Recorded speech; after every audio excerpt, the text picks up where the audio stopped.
Satuan Studi Teknik Informatika semester 3. Kali ini kita akan membahas tentang strategi scale up dan investasi startup. Memahami fase scale up. Scale up adalah proses krusial untuk mencapai pertumbuhan eksponensial. Ini berbeda dengan pertumbuhan linear biasa.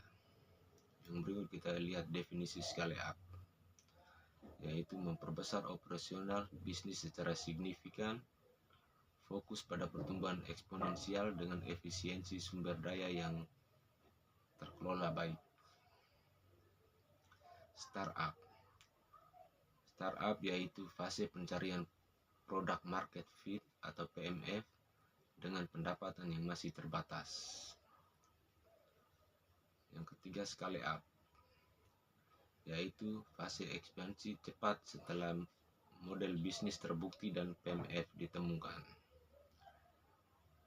Yang berikut, growth state, yaitu fase konsolidasi dan optimasi untuk mencapai profitabilitas dan stabilitas. Yang berikut kita lihat strategi kunci scale up, produk dan tim. Keberhasilan scale up bergantung pada validasi produk yang kuat dan tim yang mampu beradaptasi dengan pertumbuhan cepat. Yang pertama kita lihat validasi product market fit atau PMF, yaitu yang pertama retensi pelanggan, customer retention rate di atas 40%. Yang kedua, net promoter score atau NPS yang positif. Yang ketiga, unit ekonomi yang mulai masuk akal. Yang berikut kita melihat membangun tim yang scalable, yaitu rekrut talenta berpengalaman di perusahaan yang sudah skala, membangun kultur yang kuat sejak awal, investasi dalam training dan pengembangan atau TDA. Yang berikut kita lihat strategi kunci scale up, operasional dan teknologi. Efisiensi dan infrastruktur teknologi yang kokoh adalah penentu kecepatan scale up. Yang pertama kita lihat optimalisasi operasional, di mana automasi proses repetitif, standarisasi prosedur, dan monitor KPI secara real time. Yang berikut strategi go to market, yaitu fokus pada segmen paling menguntungkan, uji strategi pemasaran skala kecil, dan manfaat digital marketing. Yang berikut infrastruktur teknologi, arsitektur sistem modular dan scalable, guna cloud infrastruktur dan terapkan data analitik untuk pengambilan keputusan. Yang berikut tahapan pendanaan startup atau funding stage. Startup melalui beberapa tahapan pendanaan, masing-masing dengan tujuan dan sumber yang berbeda. Yang pertama, pre-seed, sumber dari founder F dan F, ukuran 10K sampai dengan 250K. Tujuannya validasi ide dan MVP. Yang kedua, seed, sumber dari angel investor dan seed FC, ukuran 250K sampai dengan 2M. Tujuannya mencapai produk market fit. Yang ketiga, series A, sumber dari venture capital, ukuran 2M sampai dengan 15M. Tujuannya untuk mencapai scale up operasional dan ekspansi awal. Yang keempat, series B+, sumber dari FC dan institusional investor, ukuran 15M. Tujuannya ekspansi pasar dan dominasi. Yang berikut investasi, memilih partner strategis. Investor yang tepat adalah partner strategis yang memberikan nilai lebih dari sekedar modal. Kriteria investor,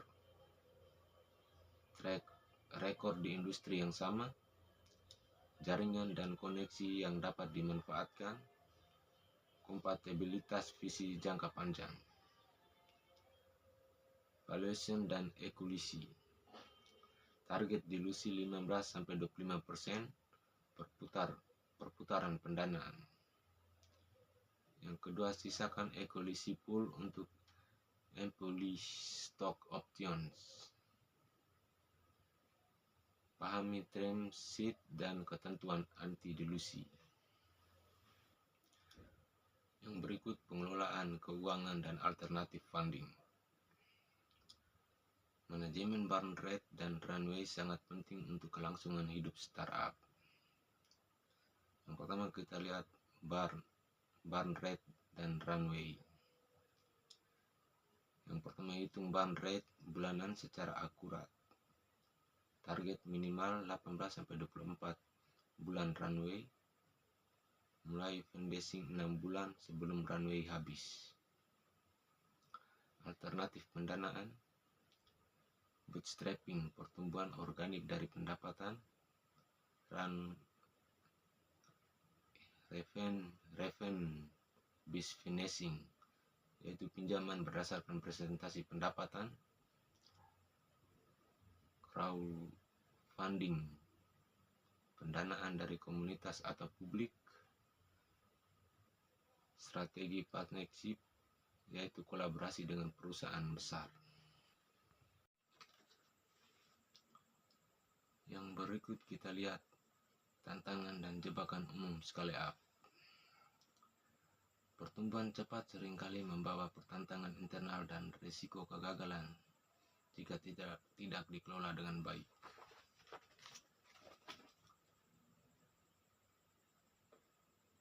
Yang pertama, kita lihat common pitfalls atau jebakan umum. Scaling before PMF atau product market fit, yaitu artinya perusahaan melakukan ekspansi sebelum produk benar-benar cocok dengan kebutuhan pasar. Akibatnya produk sulit diterima, pelanggan tidak loyal, dan pertumbuhan tidak stabil. Yang berikut, loss focus atau kehilangan fokus dan pemborosan biaya, yaitu terlalu banyak inisiatif, tim tidak fokus, dan pengeluaran tidak terkontrol. Akibatnya biaya membengkak tanpa hasil yang seimbang.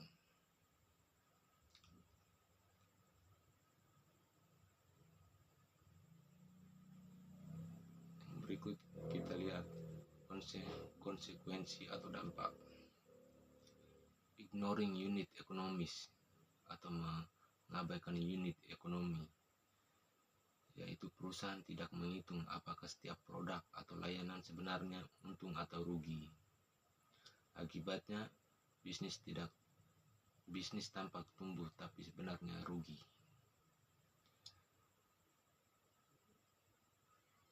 Yang berikut, unsustainable growth atau pertumbuhan tidak berkelanjutan dan pembakaran dana, yaitu pertumbuhan cepat tapi tidak sehat, uang habis lebih cepat daripada pemasukan, akibatnya kehabisan modal dan bisnis kolaps. Oke, dari pembahasan tentang strategi scale up dan investasi startup, maka di sini kita ambil kesimpulan bahwa fondasi scale up yang berhasil memerlukan kombinasi strategi solid, waktu yang tepat, tim yang kompeten, dan pengelolaan investasi yang bijak.